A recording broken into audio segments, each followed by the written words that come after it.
सलमान भट्ट साहब, Kieron Pollard को बड़ी ज़रूरत थी कराची किंग्स को, अभी तक वही परफॉर्म कर रहे थे, लेकिन अनफॉर्चुनेटली वो टूर्नामेंट छोड़ के अंबानी खानदान की शादी में चले गए। तो मेरा ख्याल शादी अब क्रिकेट पर ज़्यादा हावी नजर आ रही है। देखिए, it is the way how you presented, number one, और दूसरा ये है कि कितना पता है जो इस पे बात हो रही है।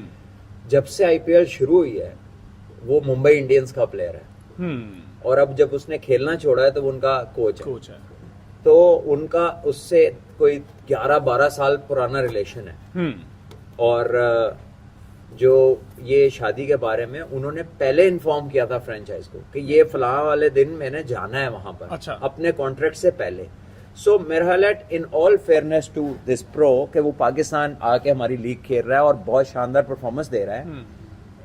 मुझे नहीं मालूम कि हमारे लोग मीडिया में क्या चाहते हैं, क्योंकि सबको पता है कि उसने पहले से बताया हुआ, लेकिन सब ऐसे कर रहे हैं कि जैसे उसको अचानक रात को कॉल आई है, अंबानी साहब ने कहा है पहुंच जा, मेरे बच्चे का ब्याह है, तो उसने कहा कि जी मैं आया, सुबह मैच था और उसने कहा भाई तुसी खेलो, मैं जा रहा हूँ। ऐसा कुछ नहीं हुआ।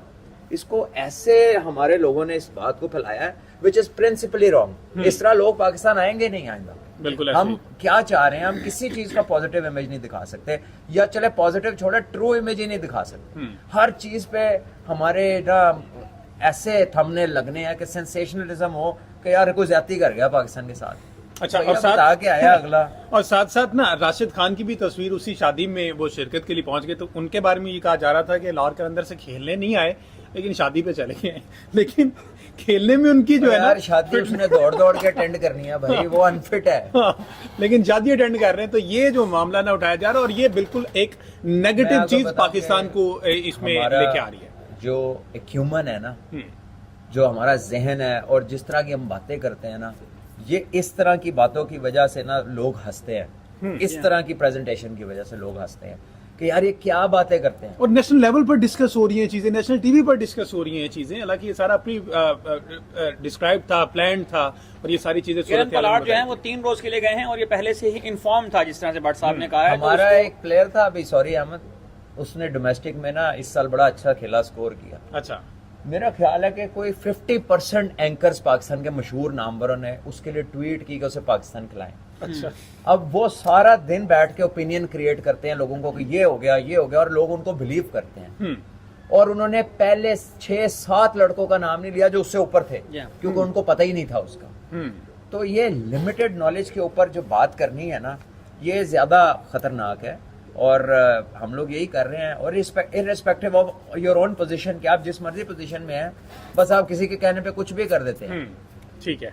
अच्छा, इसमें मैं हमजा एक दिलचस्प बात जो है वो मैं इस पे भट्ट साहब की रहनुमाई भी लेना चाहूंगा। देखिए, जो इंटरव्यूज की भरमार है और कैमराज और आयरोज, देखिए एक बैट्समैन जो है वो एक छक्का मारता है और वो 10 प्रेस कॉन्फ्रेंस करता है। तो यहाँ पे मेरा ख्याल है भट्ट साहब को ये बताना चाहिए कि जिस जमाने में ये क्रिकेट खेलते थे, उस जमाने में इन्हें कब कब आके प्रेस कॉन्फ्रेंस करने का मौका मिलता था। और ये जो हर बात सोशल मीडिया के ऊपर आनी और आपने अभी कुछ किया नहीं है और आप उससे पहले जो है वो सोशल मीडिया सेंसेशन बन गए हैं, तो इसका कितना इम्पैक्ट पड़ रहा है आज के क्रिकेटर के ऊपर? नुकसान ज्यादा हो रहा है। देखिए, मीडिया मैनेजमेंट एक सब्जेक्ट है और media dealing is another subject which is also a very important part of any leadership अब के दौर में। तो जब तक आप इस चीज में एक्सपर्ट नहीं है तो बेहतर है कि यू डोंट स्पीक। ठीक है ना, क्योंकि वो यही सेफ्टी है। क्योंकि एक दफा आज के जमाने में जो बोल दिया वो 90 साल बाद भी चलना है कि आपने फलां जगह पे ये बात की थी, ऑन रिकॉर्ड है। तो इस बारे में हमारे यहाँ कोई पढ़ा नहीं रहा, ना इदारे जो स्पोर्ट्स के हैं और ना ही स्कूलिंग के अंदर कोई ऐसी चीज है। जबकि दुनिया जो है वो तो सारी डिजिटल हो गई और सारा कुछ इसी पे शिफ्ट होता जा रहा है। सो आई थिंक हमारे वो वाले एथलीट्स या लीडर्स जो कि इंटरनेशनली पाकिस्तान को रिप्रेजेंट करें, या तो उनके साथ उतने एफिशिएंट मीडिया मैनेजमेंट लगाई जाए या फिर उनको इसके लिए कोई कोर्स कराया जाए। बिकॉज जिस तरह ये कह रहे हैं, बहुत सारे प्लेयर्स ऐसे हैं, यानी एक प्लेयर था उसकी एवरेज को मेरा 11-12 स्कोर की थी और उसका हाईएस्ट 33-34 था। और उसने अभी थोड़े दिन पहले इंटरव्यू दिया और उसने कहा मुझे समझ नहीं आ रही कि मैं पाकिस्तान टीम से क्यों बाहर हूँ। ठीक है, इसके बाद खामोशी अच्छी है भट्ट साहब। अच्छा चले, कैरन पोलार्ड चूंकि 3 मैचेस के लिए गए या 3 दिन के लिए गए, तबरेज शमसी भी मेरा ख्याल तबरेज शमसी का 6 मैच का कॉन्ट्रैक्ट था, वो बीमार होने की वजह से पिछला मैच भी नहीं खेले और मेरा ख्याल जितने को उनको मार पड़ी थी इस पीएसएल में, अब उन्होंने जाना ही। अभी जो आपके सामने भट्ट साहब नाम है कैरन पोलार्ड, इसमें से निकाल दें, तबरेज शमसी निकाल दें, तबले समझी उस तरह से परफॉर्म कर भी नहीं पाए इस दफा। Yeah. अभी जो बेस्ट प्लेइंग 11 आपको क्या नजर आ रही है इन नामों में, जो कि देखिए- कराची को थोड़ा सा आगे ले जा सके? देखिए इनका मेन परफॉर्मर तो पोलार्ड ही था। ठीक है। कराची किंग्स जो है वो इस पीएसएल में सबसे कम छक्के लगाने वाली टीम है। उन्होंने अब तक 5 मैच में 25 छक्के लगाए हैं। दिलचस्प बात यह है कि पोलार्ड उसमें के से 50% छक्के पोलार्ड नहीं पोलार्ड लगाए। के हैं, बिल्कुल 25 में से 12 छक्के गए हैं पोलार्ड 50% ने। का लॉस तो हो गया हो गया। बाकी ठीक है जी। 50% शान अब मसूद के इससे- कंधों पे है। हाँ, लेकिन ये है कि Shan has to come good somewhere. Tim Seifert एक ऐसे प्लेयर हैं जो तगड़े प्लेयर हैं, हिट मारने की सलाहियत रखते हैं। बिल्कुल। उसके अलावा जेम्स विंस भी अभी तक क्वाइट हैं, जो कि तगड़े प्लेयर हैं, मैच विनिंग प्लेयर हैं, जिता सकते हैं मैच को। और फिर हमारे अपने शोएब मलिक जो कि दुनिया में सबसे ज्यादा रन्स करने वालों की लिस्ट में दूसरे तीसरे नंबर यहाँ पर 13,000 से ज्यादा रन हैं इनके। तो he also needs to stand up ठीक है। बिकॉज आपकी जो एक्सपीरियंस है, जो आपकी फिटनेस है, वो तो सबके सामने है, लेकिन वो वाला रिजल्ट अभी तक आपकी तरफ से नहीं आया। तो अगर ये लड़के परफॉर्म करें, अपने ऊपर लें ये रिस्पॉन्सिबिलिटी, तो I think Karachi definitely can come good. अच्छा, अभी तो PSL 4-5 प्लेयर चले ही नहीं है। पीएसएल से पहले ना मोहम्मद इखलाक के बारे में बड़ा कहा जा रहा था कि ये बड़ा अच्छा परफॉर्म कर रहे हैं, रन्स अच्छे बना रहे हैं, इनको मौका मिलना चाहिए। एक मैच में मौका दिया गया, अच्छा नहीं परफॉर्म कर पाए, लेकिन उसके बाद इनको खिलाया नहीं गया। तो मोहम्मद इखलाक की जगह बनती है, आप समझते हैं, इस कराची की प्लेइंग 11? इसी क्वेश्चन में अगर सात बेग को भी ऐड कर लें, पहला मैच वो खेले हैं, उसके बाद उनको नहीं खिलाया, और इमर्जिंग कैटेगरी में अगर आप एक प्लेयर को लाए हैं तो उसको इस तरह से ट्रीट करना क्या मुनासिब है? बिल्कुल।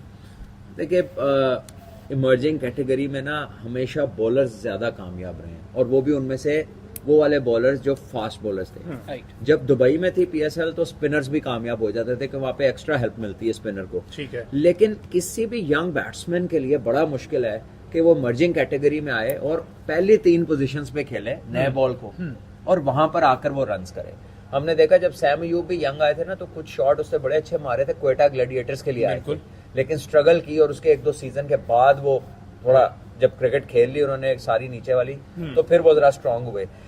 अभी ये सात बेग अंडर 19 के कैप्टन थे, ये बेहतरीन टैलेंट है, कीपर है, कप्तान है, बैटिंग अच्छी करता है। लेकिन अब देखो बादशाह वो वर्ल्ड कप की जो बेस्ट टीम बनी है अंडर 19 की, उसमें आए हैं, लेकिन यहाँ आके तो वो थोड़ा सा होता है ना कि आप अपने से बहुत ज्यादा मैच्योर क्रिकेटर्स में आते हैं, तो they already know what you are doing. बिल्कुल। तो वो आपको थोड़ा सा गेन करने में टाइम लगता है, तो इसमें उसकी कोई कमी नहीं है। मेरा ख्याल है कि इनके पास सिराजुद्दीन एक बॉलर है, अच्छा। ये इस साल के डोमेस्टिक क्रिकेट के नए लड़कों में ये सबसे तेज बॉलर है, फास्ट, ओके। सबसे तेज बॉलर है।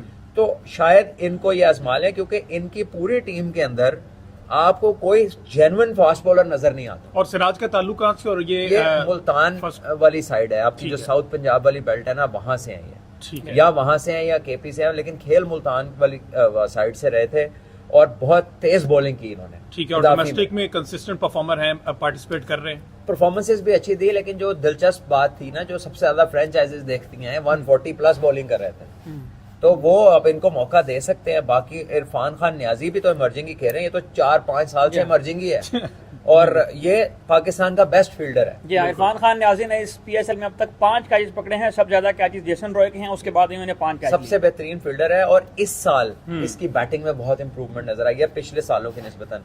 तो अभी ये 4th-5वें साल तो ये चलना शुरू हुआ, तो वो 7 बेग का तो बेचारे का पहला साल है। तो और सब ये जो under-19 हसन अली और मोहम्मद नवाज और ये जो इस किस्म के खिलाड़ी इनकी टीम में पाए जाते हैं, क्या ये कोई इम्पैक्ट क्रिएट नहीं कर पा रहे? इनका 8वां 9वां सीजन है पीएसएल में। क्वेश्चन तो बड़ा वैलिड है, लेकिन मेरे पास इसका कोई जवाब नहीं है। नहीं, होना तो ये चाहिए कि अगर केएल पलाट जैसे बड़े प्लेयर की जगह खाली हो रही है, एक ही जवाब है कि अगर प्लेयर्स अपने आप को डेवलप नहीं कर रहे और प्रॉमिस को फुलफिल नहीं कर रहे, और over a period of a decade, तकरीबन 10 साल से इस मेन स्ट्रीम के अंदर है, तो दूसरी दुनिया में तो रिप्लेस हो जाते हैं। बिल्कुल हो जाते हैं। हमारे लिए ये है कि पास कुछ हो तो रिप्लेस करें ना, किससे रिप्लेस करें? तो जो अब आप यू लुक अराउंड तो आपको लगता है यार यही बेहतर है, ठीक है, क्योंकि आपके प्लेयर्स पाथवे से बन के निकल ही नहीं रहे। नवाज के नाम के साथ जो एक स्टैट जुड़ा हुआ है, मोहम्मद नवाज को पीएसएल में सबसे ज्यादा छक्के लगे हैं अब तक, 99 जब सिक्सेस इन्होंने कंसीड किए हैं, जब से से बाहर PSL निकली है ना, या। जब से वापस पाकिस्तान आई है स्पिनर्स को मार पीएसएल, पड़ी है। तो बड़े बड़े जो दुबई में बड़े नाम स्पिनरों के बन गए थे ना, वो सब एक कह लें कि एक शेल में चले गए हैं, ना उन्हें विकेट मिलती है और ना ही उनसे स्कोर रुकता है।